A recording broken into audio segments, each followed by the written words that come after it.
안녕하세요. 저는 김언정입니다. 저희는 장애아이와 비장애아이를 함께 키우는 조금 특별한 가족입니다. 큰아들 민준이는 23살이고 자폐성 장애를 가지고 있습니다. 둘째 아들 준하는 20살로 작년에 한동대학교에 입학하였습니다. 저는 남편을 만나기 전까지 교회에 다녀본 적이 없는 사람이었고, 남편은 신실한 부모님 밑에서 자랐지만 대학 이후로는 교회를 다니지 않았습니다. 이런 두 사람이 20대의 소개팅으로 만나 결혼식은 교회에서 올렸지만 예수님이 누구신지는 두 사람 다 전혀 알지 못했습니다. 결혼하고 나서 1년 정도는 함께 교회에 출석을 했어도 이후부터는 맞벌이와 육아가 힘들다는 핑계로 교회에 가지 않게 되었습니다. 그러던 차에 큰아들 민준이에게 장애가 있다는 진단을 받았습니다. 말이 좀 늦을 뿐이지 장애라고는 전혀 의심하지 않았던 저희 부부는 대혼란에 빠졌습니다. 인정하고 싶지 않은 마음과 막막함, 불안, 두려움 가운데에서 제 마음을 추스르기도 힘들었고, 남편과도 몇 년간 불화를 경험했으며 큰아이의 치료에 너무 집중한 나머지 둘째 아이의 마음을 세심하게 돌보지 못한 탓에 둘째 준하는 5살에 소아 우울증에 걸리기도 하였습니다. 그러나 이 과정 가운데 하나님께서는 신실하게 저희 가족들을 한 명씩 만나 주셨습니다. 큰아들 민준이의 치료에 열중하였던 2007년 무렵 남편과의 불화는 골이 깊어갔고, 친정 엄마로부터 위로는커녕 민준이의 장애가 저의 잘못 때문이라는 날쌘 비난까지 받았던 어느 날 밤, 이 세상에 아무도 나를 위로해 줄 사람이 없다는 깊은 절망감이 몰려왔습니다. 그런데 그날 난생 처음 무릎을 꿇고 기도를 드렸는데 하나님의 생생한 음성을 들었습니다. 이후로 저의 믿음은 갈수록 깊어졌고, 너무 다른 두 아이를 키우는 일은 참 막막하고 힘든 일이었지만 내가 아닌 하나님께서 하시는 일임을 믿고 나아갈 수 있었습니다. 30대 후반에 예수님을 믿고 신앙을 고백하는 저를 보며 놀라워하던 모태신앙인 남편은 20년을 방황하고 40이 되던 해에 다시 예수님께로 돌아왔습니다. 큰아이의 장애를 받아들이지 못해 괴로워했던 남편이 어느 날 자신이 죄인임을 깨닫고 그동안 아이를 미워했던 마음을 고백하며 눈물로 회개하였습니다. 그 이후 지금까지 15년간 남편이 보여준 변화는 참으로 놀랍습니다. 사람들 앞에 나서기를 극도로 싫어했던 모습이 조금씩 사라지고, 가정에서는 믿음의 가장으로, 공동체에서는 섬김이로, 찬양팀에서도 인도자와 팀장으로 섬기는데 주저함이 없어졌습니다. 큰아이와 둘째 아이를 차별했던 모습도 점차 사라지고 많은 시행착오를 겪기도 했지만 두 아이 각각의 서로 다른 필요를 채워주는 아빠의 역할을 이제는 너무 잘 해주고 있어서 참 감사합니다. 우울증까지 걸렸던 둘째 아이 준하도 감사하게도 밝게 잘 자랐습니다. 8년 홈스쿨링 이후에 일반 고등학교에 진학하였는데 다른 아이들과 많이 다르다며 여러 선생님들께 과한 칭찬을 받았고, 한동대학교에서의 1년도 잘 적응하며 지냈으며 지난 여름 침례식에서 예수님을 구세주로 인정하며 고백한 간증은 교회 전체에 큰 감동을 주었습니다. 장애가 있는 형이 없었으면 좋겠다고 말하며 노골적으로 형을 싫어했던 둘째 아이는 여러 다양한 과정을 통하여 점차 그 마음이 바뀌어져 갔고, 지금은 민준이를 우리 집 보물이라고 말하곤 합니다. 고등학교 때는 영어 스피킹 대회에서 형을 주제로 발표를 하기도 했는데 대학교 1학년이 된 작년에는 더욱 발전하여 인스타그램, 페이스북의 개인 SNS에 공개적으로 나에게는 자폐를 가진 형이 있습니다 라는 글을 쓰기도 할 정도로 마음이 단단해졌습니다. 저는 작년에 책을 출간하고 작가라는 타이틀을 얻게 되었습니다.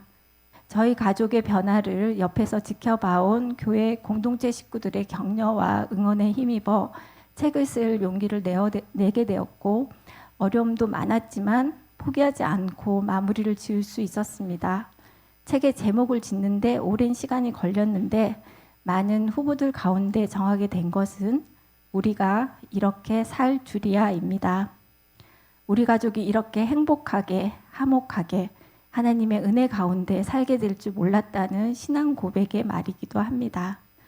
주님의 은혜 교회에 처음 왔을 때가 2013년이었는데 큰아이가 초등학교 5학년이었습니다. 그때만 해도 민준이는 자기 통제력이 많이 없던 때라 이런저런 사건 사고를 많이 일으켰습니다. 목사님 설교 말씀 중에 큰 소리를 내어 곤란하게 했던 적도 많았고, 지난주에 특별히 먹었던 스파게티를 오늘도 내놓으라며 소란을 부려서 집에 가지 못하고 한참 교회에 머물러야 했던 주일도 있었고, 여자 화장실에 들어가 쓰레기통에 있는 휴지를 몽땅 변기 속에 부어넣은 때도 있었으며, 다른 아이들이 그린 그림을 찍거나 남의 성경책에 낙서를 하기도 했고, 알러지가 있어서 교회에서 주는 간식을 못 먹는 유치부 아이가 특별히 집에서 가지고 온 간식을 홀라당 먹어버린 난처한 사건 등등 이루 다 나열할 수가 없습니다. 그랬던 민준이가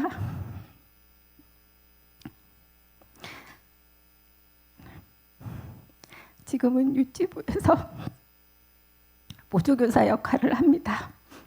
큰 소리를 내거나 사건 사고를 일으킨 적은 언제였는지 기억도 나지 않을 정도가 되었습니다.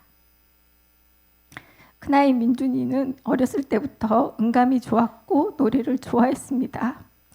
아이의 음악적인 재능을 키워주고 싶었던 저는 피아노, 바이올린 등 악기를 꾸준히 가르쳤고 4년 전부터는 아빠와 함께 색소폰을 배우고 있습니다. 레슨 첫날 민준이는 숨을 내쉬지를 못했습니다. 그러나 3개월 동안 내쉬는 연습만 한 이후에 조금씩 소리를 낼 수 있게 되었고, 운지를 배우고 간단한 연습곡을 거쳐 지금은 무대에서 공연을 할 정도가 되었습니다. 지금까지는 아빠와 함께 공연을 해왔는데 작년 연말에는 생각지 않았던 새로운 도전을 하게 되었습니다. 지역의 청소년 오케스트라와 연결이 되어 성남 아트센터에서 솔로로 90명의 오케스트라 단원들과 협연을 하는 기회를 갖게 된 것입니다.